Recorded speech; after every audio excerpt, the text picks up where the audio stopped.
আপনাদের সবার সবকিছু নিয়ে প্রবলেম। যারা বিয়ে করতেছে, বিয়ে করে জামাই নিয়ে বউ নিয়ে ভিউ ব্যবসা করতেছে, আপনাদের তাদের নিয়েও প্রবলেম। আবার যারা হচ্ছে সোশ্যাল মিডিয়াতে এসে নাচানাচি করতেছে, আপনাদের তাদেরকে নিয়েও প্রবলেম। আবার হচ্ছে কেউ বেশি কথা বলে, একটু বাচাল প্রকৃতির, আপনাদের তাদেরকে নিয়েও প্রবলেম। আবার কেউ হচ্ছে নিজের লাইফ নিয়ে আর কি ভিডিওস বানাচ্ছে, আপনাদের তাদের নিয়েও প্রবলেম। মানে সোশ্যাল মিডিয়ার যেই মানুষগুলো আছে না কেন, আপনাদের প্রত্যেকেরই তাদের নিয়ে প্রবলেম। আবার এই প্রবলেমওয়ালা মানুষদেরকে আপনারা হয়তোবা খুঁজে খুঁজে দেখেন, আবার হয়তোবা নিজে থেকে আপনাদের সামনে আসে, দেখবেনও, এন্টারটেনও হবেন, আবার দুটো খোঁচা মেরে কথাও বলবেন। আমার কথা হচ্ছে, আমি কি করতেছি, আমি আগে বাইরে যেতাম, আমি এখন বাইরে আগে যেতাম না, এখন আমি বাইরে যাই, আমি নাচানাচি করি, আমি এটা করি সেটা করি, আমার সবকিছু নিয়ে আপনাদের প্রবলেম। তো এখন কথা হচ্ছে, আমাকে নিয়ে যদি আপনাদের প্রবলেম থেকে থাকে, আমাকে দেখা বন্ধ করে দেন। আমি জোর করে আপনাদেরকে আমাকে দেখতে বলি না, আমার নিজের ইচ্ছায়, আমার শখ জ্ঞানে আমি ভিডিওস বানাই।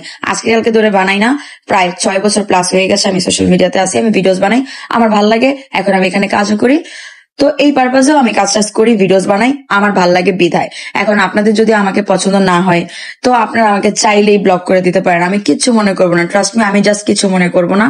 আপনারা আমাকে কটাক্ষ করে কথা বলেন, দুইটা খোঁচা মেরে কথা বলেন, এখনো কেন আমি আমার বাসায় পড়ে আছি, এখনো কেন যাই না, এটা করি না সেটা করি না, মানে হাজারটা কথা। আমার লাইফে আমি কি করব না করব, কখন খাবো, কখন ঘুমাবো, কোনটা আমার করা উচিত, কোনটা আমার করা উচিত না, সবকিছু ডিসিশন নিব আমি নিজে।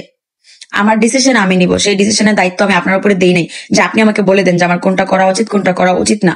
যদি আমাকে পার্সোনালি ভালো না লেগে থাকে, আমি একবার আপনাদের দুইটা হাতে পায়ে ধরে রিকোয়েস্ট করি, আমাকে এখন ব্লক মেরে জাস্ট চলে যান। আপনার নিজের লাইফে আপনি কি করবেন না করবেন, আপনাকে কি আমি দুইটা কথা বলতে যাই? আমি সোশ্যাল মিডিয়াতে আছি বলে আপনারা আমাকে দুইটা কথা বলেন, ইগনোর করেন ভাই। আপনার ঘরের ভিতরে সংসারে অশান্তি হয়েছে, ওই ঝাল যদি আপনি এসে আমার কমেন্ট সেকশনে আইসা যদি ওই ঝাল মিটান, তাহলে কি হইলো?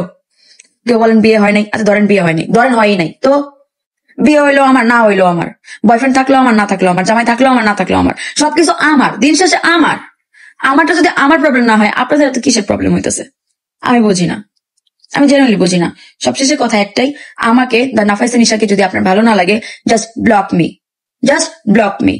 নাফিসা নিশা আপু কিন্তু একদমই ঠিক কথা বলেছে। কিছু কিছু মানুষ আছে যারা অন্যের পিছে খোঁচাখুচি না করতে পারলে তাদের ভালো লাগে না, এজন্যই তারা যাকে পায় তাদেরকেই ধরে পড়ে।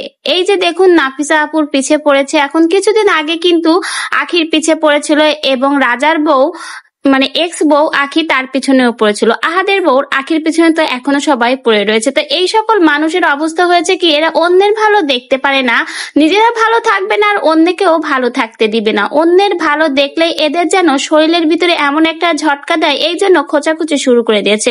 তবে নাফিসা নিশা আপু কিন্তু এদেরকে এবার উচিত একটা শিক্ষা দিয়েছে, মানে উচিত কথাই বলেছে এদের জন্য। যদি তোমার ভালো না লাগে তাহলে তাকে দেখো না, তাকে ব্লক করে দাও, কেন তাকে নিয়ে এত খোঁচাখুচি করে? সে তো কারোটা খায়ও না পড়ে না, নিজে ইনকাম করে নিজে খায়, তাহলে কেন তাদেরকে নিয়ে এত আপনাদের খোঁচাখুচি? তো ঠিকই বলেছে নিজা আপু, যদি ভালো না লাগে তাকে ব্লক করে দিন, কিন্তু আপনাদের কারো কথায় সে তার ভিডিও বা সে যা করছে সেটা বন্ধ করবে না, কারো ভালো না লাগলে তাকে দেখবে না। একদম উচিত একটা জবাব দিয়েছে সকলের মুখের উপর।